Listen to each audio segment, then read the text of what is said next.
Hello BookTube, it's Ben here from the History File channel. Here today with a book haul, but firstly I should apologise because I haven't been around all week. Mainly a couple of reasons, due to work, and then the hay fever's kicked in as well, so I spent quite a bit of the week coughing, sneezing, and just generally bunged up nose and sore throat and crying eyes and that sort of thing. So I haven't really felt in the mood for doing many videos, so here we go anyway. I got a book haul this week from P&S again. I don't know how I'm going to find the time to read all these books, but I'm going to try hard and hope the insomnia really kicks in. But anyway, the first book up is How Britain Shaped the Manufacturing World. It's published by Philip Hamlin Williams, priced at £25, and published by P&S Books. It's a nice, decent sized book. I'm quite fascinated by the things like the Industrial Revolution and how manufacturing and that sort of thing works and how it's progressed over the years, so I'm kind of looking forward to this book. From the inlay it says, the peoples of the British Isles gave to the world the foundations on which modern manufacturing economies are built.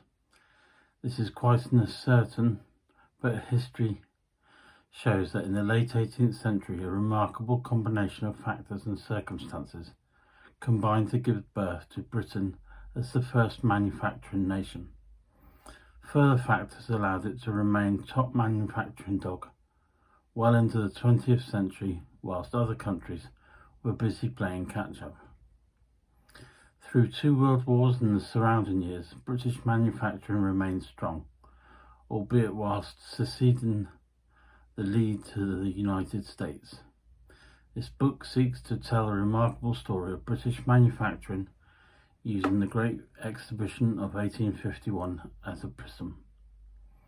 Prince Albert and Sir Henry Code had conceived an idea of bringing together exhibits from manufacturers across the world to show its many millions of visitors the preeminence of the British. 1851 was not the start, but rather a pause for a bask in glory. This book traces back from the exhibits in Hyde Park's Crystal Palace to identify the factors that gave rise to the preeminence, then follows developments up until the Festival of Britain, exactly 1 century later. Steam power and communication by electric telegraph, both British inventions, predated the exhibition. After it came the sewing machine and the bicycle, motor car and the aeroplane, but also the electric power, radio and the chemical and pharmaceutical industries, where Britain played a leading part. Although actually if you look at British manufacturing and industry these days, you could say that most of it's kind of gone really. It's very, the UK is a very service orientated country now. We don't seem to build that much or make that many things, but it certainly should be a good read. How Britain Shaped the Manufacturing World, written by Philip Hamlin Williams.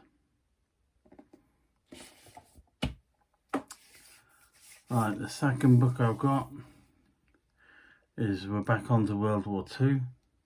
It's called DDay Gunners. Firepower on the British Beaches and Landing Grounds, written by Frank Baldwin. Stories of the men who served the guns on the D-Day beaches. Maps the fire plan for D-Day action. Maps the fire plan for D-Day against known German locations. The story of artillery on the D-Day beaches and landing grounds. Part history book, part travel guide. A visitor's guide to the gunner stories, which have been synthesized from the war diaries and German accounts, tells the significance of artillery on D-Day and the part it played in the outcome. And that's priced at £25 and published by Pen and Sword. Now the next book is a bit different really, because in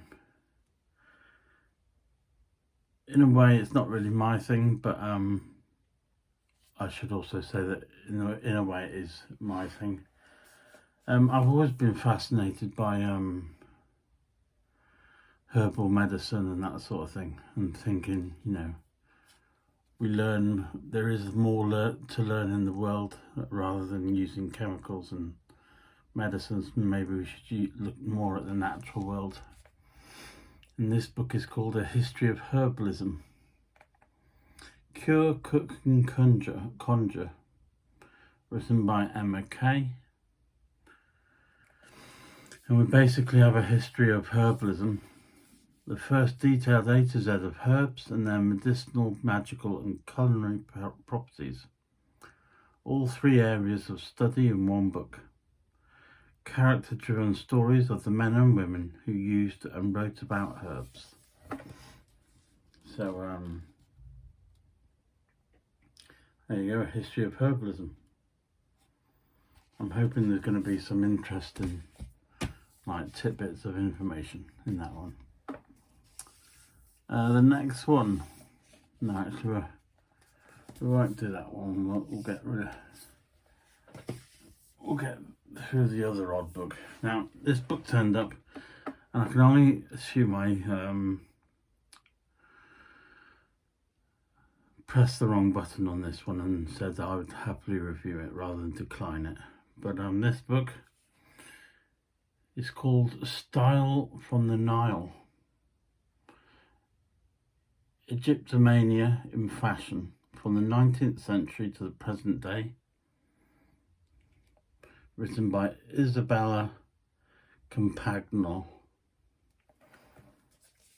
It's £25 and published by Pen and Sword Books. And it's probably not aimed at me.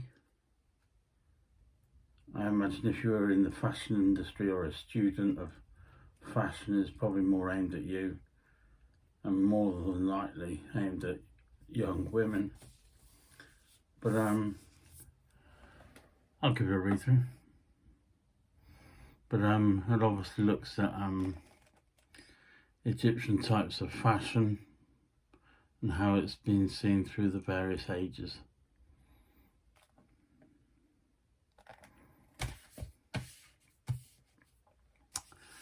Right, back to World War II. We have Hill 112, The Key to Defeating Hitler in Normandy, written by Tim Saunders. I've read a couple of his books before, so it should be quite an informative one and very detailed. That's £25 again, published by Pen and Sword Books, Hill 112. And I shall read you the bit on the back. Rommel, it is said, believes that he who holds Hill 112 holds Normandy. So it's obviously an important part of the Normandy area.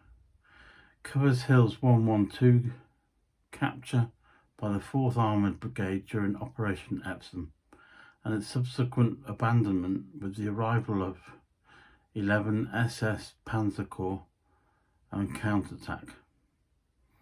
Dissects 43rd Wessex Division's epic and unequal struggle in Operation Jupiter to take and hold Hill 112 against elements of no less than 4 SS Panzer divisions. Provides an account of the bitter fighting by the Hampshires and Dorsets in the villages of Etterville and Maltot, with Tiger tanks and SS Panzer Grenadiers. There we go, so I'm going to enjoy that one. I might as well do the last World War II type book I've got, and that is Rearming the RAF. For the Second World War. Subtitled, no, I can't think what. Rearming the RAF for the Second World War.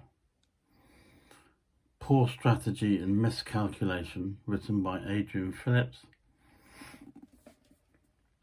A tale of two commands that explores the different strategies of fighter and bomber command and their, at times, disastrous consequences. And it's got a couple of quotes here from a couple of authors. A detailed and highly readable account of how the RAF became obsessed with the bomber.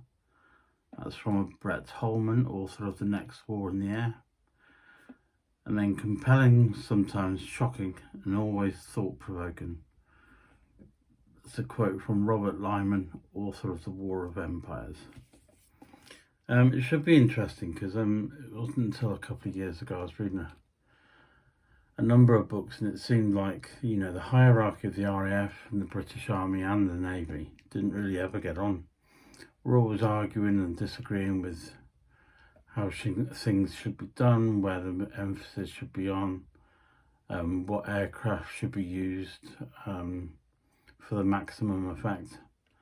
And it was just surprising that you always have the image of a unified front and defeating Hitler, but actually there was quite a few internal arguments and fighting. So I'm going to look forward to that one. That's Rearming the RAF for the Second World War. Right, moving away from World War II. First one we've got is Dickens and Travel.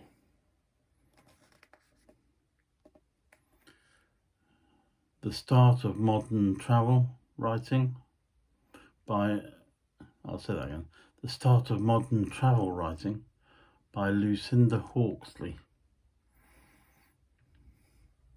That's £22 and published by P&S Books.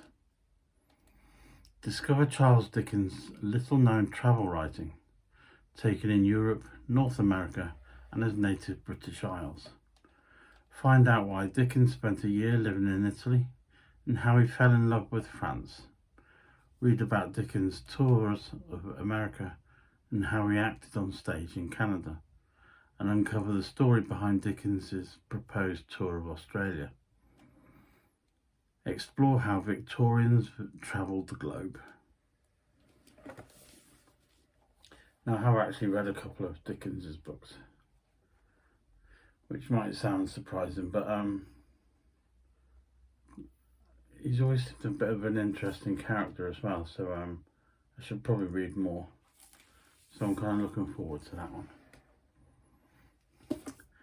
Oh, and before I move on to the last book, I should say the Rearming of the RAF book was £25 and published by P&S Books. I shall leave a link to P&S down below this video, so if you like any of the books, then please feel free to follow that link and then purchase any that you want. There is often, if you go to the P&S website, you'll often find some of the titles are discounted, usually by about £4 or £5, so you can often get them cheaper than what the actual book cover says. So it's well worth a look. Right, the last book I've got is titled Trailblazing Women, and this is Ethel Gordon Fenwick, or Fenwick, nursing reformer and the first registered nurse, written by Jenny Main.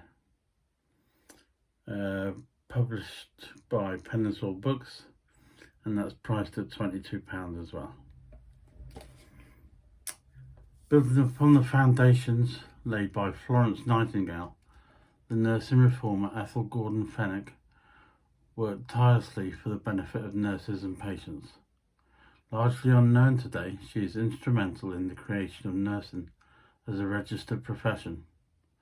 Ethel did not believe a nurse was merely a servant of the doctor, but should be valued as a competent colleague in their own right. With extraordinary foresight, she saw the need for properly trained nurses to organise and protect their professional interests, and for almost 30 years she led them in the battle for professional registration. Her name is the first to appear on the list of registered nurses, blazing a trail for all who followed. Thanks to her dogged determination over many years, qualified nurses were organised and ready after the Second World War to take their place alongside other professions within the newly formed health service. So that sounds like a good one as well. So there we go, that's all my books that I've got for my book haul. If you've enjoyed the video, please feel free to give it a thumbs up if you like. That certainly does help. And if you've got any questions or comments about any of the books that you've seen, then please feel free to drop them in the comments below. But other than that, everyone stay healthy, have a good time, and I hope you all have a good week. And I shall probably see you tomorrow for another video. I shall try and make up for the lack of videos this week. So thank you very much and take care.